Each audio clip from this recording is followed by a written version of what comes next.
الحمد لله رب العالمين والعاقبة للمتقين والصلاة والسلام على سيد الأنبياء والمرسلين وعلى آله وأصحابه أجمعين. قال الله تعالى في القرآن الكريم مفهوم هكذا: أعوذ بالله من الشيطان الرجيم بسم الله الرحمن الرحيم لا تدركه الأبصار وهو يدرك الأبصار وهو اللطيف الخبير. آنکھیں اس کا احاطہ نہیں کر سکتی اور وہ تمام آنکھوں کا احاطہ کیے ہوئے ہے، اور وہی ہر باریک چیز کو جاننے والا بڑا خبردار ہے۔ صدق اللہ العظیم۔ رب اشرح لی صدری ویسر لی امری واحلل عقدۃ من لسانی یفقہوا قولی۔ ربی زدنی علما ربی زدنی علما ربی زدنی علما۔ اللہم افتح علینا حکمتک وانشر علینا رحمتک یا ذا الجلال والاکرام۔ سبحانک لا علم لنا الا ما علمتنا انک انت علیم حکیم۔ نہایت ہی قابل احترام میری پیاری اور دینی بہنوں، السلام علیکم ورحمۃ اللہ وبرکاتہ۔ اللہ تعالیٰ کی دی ہوئی توفیق سے ابھی میں نے آپ کے سامنے سورۃ الانعام کی آیت نمبر 103 کی تلاوت کی اور ترجمہ پیش کیا۔ مفہوم جاننے سے پہلے اللہ رب العزت سے دعا کر لیتے ہیں، پروردگار اس کا پڑھنا ہمارے لیے آسان فرما دے، اس کو اپنی زندگیوں میں شامل کرنا ہمارے لیے آسان فرما دے، اور اس پہ موجود ایک ایک لفظ، ایک ایک حرف کا نور ہمارے ظاہر اور باطن میں عطا فرما دے۔ آمین سب آمین۔ میری پیاری اور دینی بہنوں، ابھی میں نے آپ کے سامنے سورۃ الانعام کی آیت نمبر 103 کی تلاوت بھی کی اور ترجمہ بھی پیش کیا۔ مفہوم یہ ہے کہ عقائد کے متعلق اس آیت میں بہت سے مسائل ہیں۔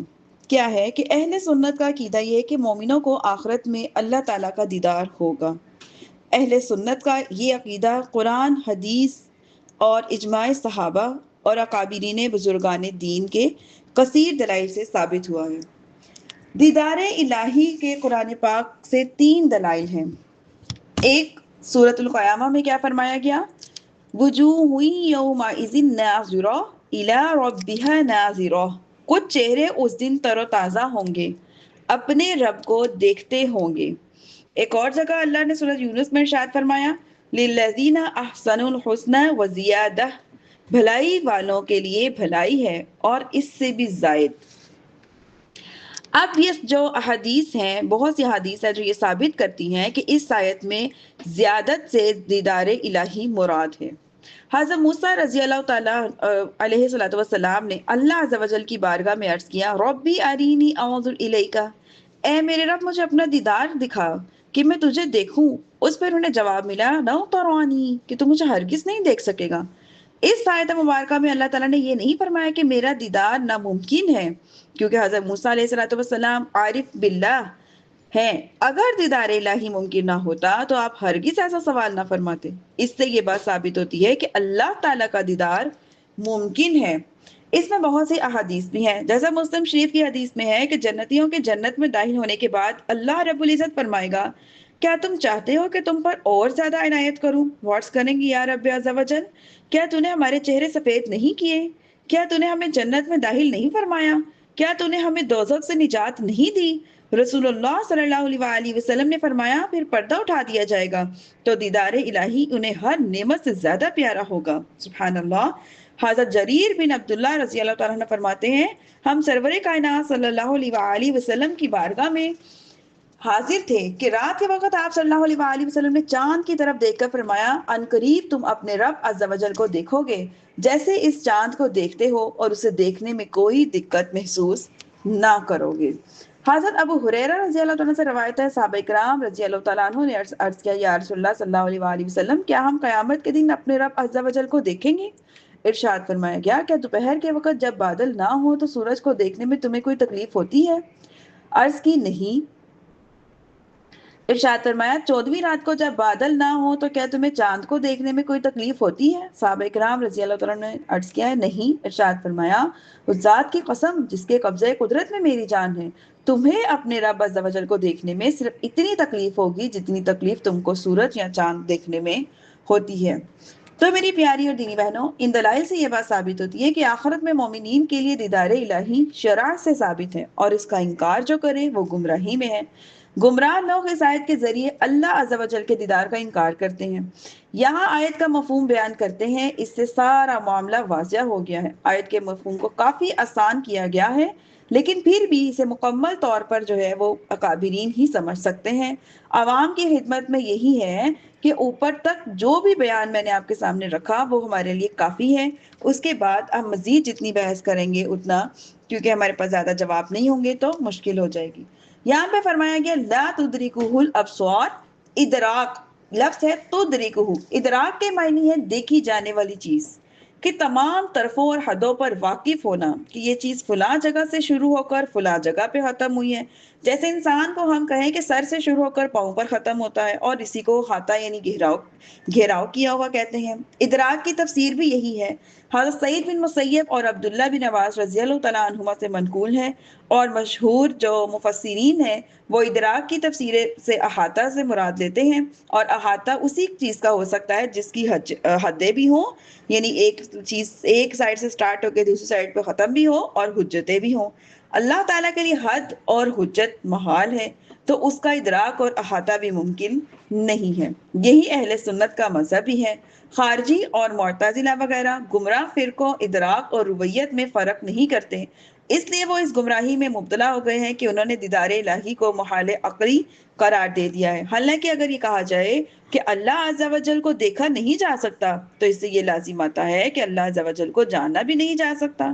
جیسے کائنات میں موجود تمام چیزوں کے برخلاف کیفیت اور حجت کے بغیر اللہ عز و جل کو جانا جا سکتا ہے، ایسے ہی دیکھا بھی جا سکتا ہے، کیونکہ اگر دوسری موجودات جو چیزیں موجود ہیں بغیر کیفیت اور حجرت کے دیکھی نہیں جا سکتی تو جانی بھی نہیں جا سکتی۔ اس کلام کی بنیاد یہ ہے کہ دیکھنے کا معنی ہے کہ بصر یعنی دیکھنے کی قوت، کسی شے کو جیسی وہ خود ویسا جانے، تو جو چیز حجت والی ہوگی اس کا دیکھا جانا بھی حجت ہے، اور جو چیز حجت والی نہ ہوگی اس کا دیکھا جانا بھی بغیر حجت کے ہے۔ تو اس لیے اللہ اس آیت سے یہی علماء جو ہے وہ تفسیر لیتے ہیں کہ اللہ تعالیٰ کا دیدار قیامت میں انشاءاللہ جنت میں ضرور ہوگا۔ آیت نمبر 104 دیکھیے، قد جاءکم بصائر من ربکم فمن ابصر فلنفسه ومن عمی فعلیہا وما انا علیکم بحفیظ۔ کیا فرما رہے ہیں؟ بے شک تمہارے پاس تمہارے رب کی طرف سے آنکھیں کھولنے والی دلیلیں آ گئیں، تو جس نے انہیں دیکھ لیا تو اس نے اپنے فائدے کے لیے ہی کیا، اور جو دیکھنے سے اندھا رہا تو یہ بھی اسی پر ہے، اور میں تم پر نگہبان نہیں ہوں۔ یعنی اے حبیب صلی اللہ علیہ وآلہ وسلم، آپ لوگوں سے فرما دیجئے کہ تمہارے پاس تمہارے رب عز و جل کی طرف سے توحید، نبوت، مرنے کے بعد دوبارہ زندہ کیے جانے والے، حساب جزا کے متعلق دل کی آنکھیں کھول دینے والی دلیلیں آ گئی۔ تو جس نے دل کی آنکھ سے حق کو دیکھا اور اس پر ایمان لے آیا تو اس میں اس کا اپنا ہی فائدہ ہے، اور جو حق کے ظاہر ہونے کے باوجود اسے دیکھنے سے اندھا رہا، اس پر ایمان نہ لایا، تو اس میں نقصان بھی اس کا اپنا ہے۔ اور میں تم پر نگہبان نہیں ہوں کہ تمہارے اعمال افعال کی نگہبانی کرتا پھروں، بلکہ میں تو تمہاری طرف سے تمہارے رب عز و جل کا کون ہوں؟ رسول ہوں، تاکہ اس کا پیغام تم تک پہنچا دوں، جبکہ اللہ تعالیٰ تم پر نگہبان ہے، اس سے تمہارے اعمال اور اقوال میں سے کچھ بھی چھپا ہوا نہیں ہے، اور وہی تمہارے تمام اعمال کی جزا تمہیں دے گا۔ آگے دیکھیے آیت نمبر 105، وَكَذَلِكَ نُصَرِّفُ الْآيَاتِ وَلِيَقُولُوا دَرَسْتَ وَلِنُبَيِّنَهُ لِقَوْمٍ يَعْلَمُونَ، اور ہم اسی طرح بار بار آیتیں بیان کرتے ہیں، اور اس لیے تاکہ کافر بول اٹھے کہ تم نے پڑھ لیا ہے، اور اس لیے تاکہ ہم اسے علم والوں کے لیے واضح کر دیں کہ ہم نے بار بار اپنی آیتیں یہاں پہ بیان کی ہیں تاکہ لوگ عبرت حاصل کر لیں، اور ان پر اللہ عز و جل کی حجتیں ہیں وہ قائم ہو جائیں۔ لیکن کافروں کی حالت یہ ہے کہ وہ اسے عبرت حاصل ہی نہیں کرتے، بلکہ ان آیتوں کے نازل ہونے کا نتیجہ کافروں کے حق میں یہ نکلا کہ وہ بول اٹھے کہ اے محمد صلی اللہ علیہ وسلم، کہ آپ نے اس گزشتہ کتابوں کو پڑھ لیا ہے اور وہی آپ پڑھ کے ہمیں سنا رہے ہیں، نعوذ باللہ۔ آیت 107 دیکھیے، اتبع ما اوحی الیک من ربک لا الہ الا هو وعارض عن المشرکین ولو شاء اللہ ما اشرکوا وما جعلناک علیہم حفیظا وما انت علیہم بوکیل۔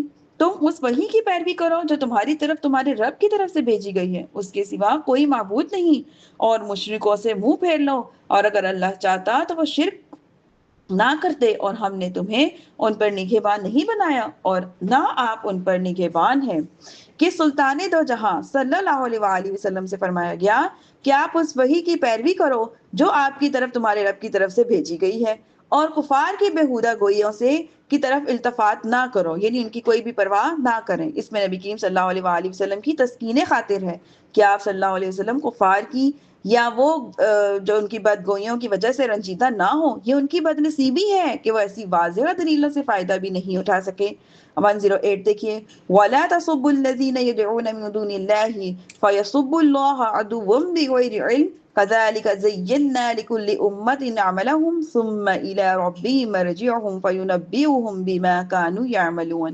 اور انہیں برا بھلا نہ کہو جنہیں وہ اللہ کے سوا پوچھتے ہیں کہ وہ زیادتی کرتے ہوئے جہالت کی طرف سے اللہ کی شان میں بے ادبی کریں گے، یوں ہی ہم نے ہر امت کی نگاہ میں ان کے عمل کو آراستہ کر دیا، پھر انہیں اپنے رب کی طرف پھرنا ہے تو وہ انہیں بتا دے گا جو وہ کرتے تھے۔ حضرت قتادہ رضی اللہ عنہ کا قول ہے کہ مسلمان کفار کے بتوں کی برائی کیا کرتے تھے تاکہ کفار کو نصیحت ہو اور وہ بت پرستی کے عیب سے باخبر ہوں، مگر ان ناخدا شناس جاہلوں نے بجائے نصیحت حاصل کرنے کے شان الہی میں بے ادبی کے ساتھ اپنی زبانوں کو کھولنا شروع کر دیا۔ اس موقع پہ آیت کریمہ نازل کی ہوئی کہ اگرچہ بتوں کو برا کہنا اور ان کی حقیقت کا اظہار اطاعت ثواب ہے، لیکن عز و جل اس کے رسول صلی اللہ علیہ وسلم کی شان میں کفار کی جو بدگوئیاں ہیں اس کو روکنے کے لیے اس چیز سے منع فرمایا گیا ہے۔ ابن انباری کا قول یہ ہے کہ یہ حکم اول زمانے میں تھا، جب مسلمانوں میں طاقت آ گئی کہ کفار کو رب عز و جل کی شان میں گستاخی سے روک سکیں تو انہیں اس کی اجازت مل گئی، ورنہ تو خود قرآن کریم میں شیطان، بتوں اور سرداران قریش کے برائیاں بکثرت سے بیان کی گئی ہیں۔ مفتی احمد یان خان نعیمی رحمۃ اللہ علیہ فرماتے ہیں کہ اس آیت میں سے چند مسئلے معلوم ہوتے ہیں۔ ایک یہ کہ اگر غیر ضروری عبادات ایسے فساد کا ذریعہ بن جائے جو ہم سے مٹ نہ سکے تو اس کو چھوڑ دیا جائے۔ دوسری یہ کہ واعظ یعنی نصیحت کرنے والا اور عالم اس طریقے سے نصیحت نہ کرے کہ جس سے لوگوں میں ضد پیدا ہو جائے اور فساد اور مار پیٹ تک نوبت پہنچ جائے، کہ ایک دوسرے کو لگا لگا کے باتیں کرے، دو فرقے کے لوگ بیٹھے ہیں، وہ اس کو باتیں لگا رہا ہے، وہ اس کو باتیں لگا رہا ہے، تو اس سے کیا ہوتا ہے، دین عام نہیں ہوتا بلکہ کیا ہوتا ہے، لڑائیاں پھیل جاتی ہیں، ضدیں آ جاتی ہیں اور جو بجائے نرمی آنے کے سختی آ جاتی ہے۔ تیسری ہے کہ کسی کے متعلق یہ کبھی اندیشہ ہو کہ اسے نصیحت کرنا یا زیادہ خرابی کا باعث ہوگا تو اس کو چاہیے کہ نصیحت نہ کرے۔ چوتھی ہے کہ کبھی ضد سے انسان اپنا دین بھی کھو بیٹھتا ہے، کیونکہ کفار مکہ اللہ عز و جل کو مانتے تھے، پھر نبی کریم صلی اللہ علیہ وآلہ وسلم کی ضد میں اللہ عز و جل کی شان میں بھی بے ادبی کرتے رہتے تھے۔ آیت نمبر 109 دیکھیے، وَأَقْسَمُوا بِاللَّهِ جَهْدَ أَيْمَانِهِمْ لَئِنْ جَاءَتْهُمْ آيَةٌ لَيُؤْمِنُنَّ بِهَا قُلْ إِنَّمَا الْآيَاتُ عِندَ اللَّهِ وَمَا يُشْعِرُكُمْ أَنَّمَا إِذَا جَاءَتْ لَا يُؤْمِنُونَ۔ اور انہوں نے بڑی تاکید سے اللہ کی قسم کھائی کہ اگر ان کے پاس کوئی نشانی آئے تو ضرور اس پر ایمان لائیں گے۔ تم فرما دو کہ نشانیاں تو اللہ کے پاس ہیں، اور تمہیں کیا خبر کہ وہ نشانیاں آئیں گئی تو بھی یہ ایمان نہیں لائیں گے۔ کفار مکہ نے تاجدار رسالت صلی اللہ علیہ وآلہ وسلم کی خدمت میں عرض کیا کہ آپ صلی اللہ علیہ وسلم حضرت موسیٰ اور حضرت عیسیٰ علیہ السلام کے معجزات بیان فرماتے ہیں، اگر ہم کو ہماری منہ مانگی نشانیاں دکھا دے تو ہم آپ صلی اللہ علیہ وآلہ وسلم پر ایمان لے آئیں گے۔ نبی کریم صلی اللہ علیہ وآلہ وسلم نے فرمایا، کیا تم چاہتے ہو تو تم کیا چاہتے ہو؟ انہوں نے کہا، صفا پہاڑ سونے کا ہو جائے، یا ہمارے دل مردے ہمارے جو بعض مردے ہیں وہ زندہ ہو جائیں، یا پھر زندہ ہو کر آپ صلی اللہ علیہ وسلم کی گواہی دے دیں، یا فرشتے ہمارے سامنے آ جائیں۔ آپ صلی اللہ علیہ وآلہ وسلم نے فرمایا، اگر ان میں سے کچھ دکھا دوں تو ایمان لے آؤ گے؟ وہ قسمیں کھا کر کہنے لگے، ضرور۔ آپ صلی اللہ علیہ وسلم نے ارادہ کیا کہ دعا کریں۔ حضرت جبرائیل علیہ السلام نے آ کر عرض کیا، اے اللہ کے محبوب صلی اللہ علیہ وآلہ وسلم، آپ جو دعا کریں گے قبول ہوگی، لیکن اگر یہ لوگ ایمان نہ لائے تو ابھی ہلاک کر دیے جائیں گے، اور اگر زندہ رہے تو شاید ان میں سے کوئی ایمان لے۔ تب حضور اکرم صلی اللہ علیہ وآلہ وسلم نے دعا کا ارادہ چھوڑ دیا اور اس موقع پر یہ آیت کریمہ نازل ہوئی۔ آیت نمبر 110 دیکھیے، وَنُقَلِّبُ أَفْئِدَتَهُمْ وَأَبْصَارَهُمْ كَمَا لَمْ يُؤْمِنُوا بِهِ أَوَّلَ مَرَّةٍ وَنَذَرُهُمْ فِي طُغْيَانِهِمْ يَعْمَهُونَ۔ اور ہم ان کے دلوں اور ان کی آنکھوں کو پھیر دیں گے جیسا کہ یہ پہلی بار اس پر ایمان نہ لائے تھے، اور انہیں ان کی سرکشی میں بھٹکتے ہوئے چھوڑ دیں گے۔ ارشاد فرمایا گیا ہے کہ جس طرح پہلے ان لوگوں کے سامنے نبی کریم صلی اللہ علیہ وآلہ وسلم کے دستے اقدس پر اللہ عز و جل کی نشانیاں ظاہر ہوتی تھیں، جیسے چاند کا دو ٹکڑے ہو جانا یا اسی طرح کے دیگر عظیم معجزات، لیکن یہ اس پر ایمان نہیں لائے تھے۔ اسی طرح یہ اب بھی ایمان نہیں لائیں گے۔ ان کے ایمان لانے کے جتنے بھی وعدے ہیں وہ سب کے سب کیا ہیں؟ جھوٹے ہیں۔ یہ کفار ہی ایسا کرتے ہیں کہ پہلے تو بڑے بڑے دعوے کریں گے، ہمیں یہ کر دیں وہ کر دیں، ہم بات مان لیں گے، لیکن جب ایسا کیا جائے تو بات نہیں مانتے۔ تو لہٰذا ان کی باتوں میں نہیں آنا چاہیے، ان کے مکر میں نہیں آنا چاہیے۔ قرآن میں یہ بات واضحۃً فرما دی گئی ہے کہ تمہارے دشمن ہیں، یہ کبھی بھی تمہارے سگے نہیں ہو سکتے، لہٰذا ان سے دھوکا نہیں کھانا چاہیے۔ علامہ علی بن محمد حازم رحمۃ اللہ علیہ فرماتے ہیں، نفس جب خبیث ہوتا ہے تو اسے حق قبول کرنے سے بہت دوری ہو جاتی ہے۔ یعنی کہ جب انسان کا نفس برا ہو جاتا ہے تو وہ حق بات کو قبول نہیں کر پاتا، اور اللہ تعالیٰ کا ذکر سننے سے اس کے دل میں سختی اور دل کا غبار بڑھتا رہتا ہے۔ اور جیسے سورج کی گرمی سے موم نرم ہو جاتا ہے اور نمک سخت ہو جاتا ہے، ایسے ہی اللہ تعالیٰ کے ذکر سے مومنین کے دل نرم ہو جاتے ہیں اور کافروں کے دلوں میں سختی اور زیادہ بڑھ جاتی ہے۔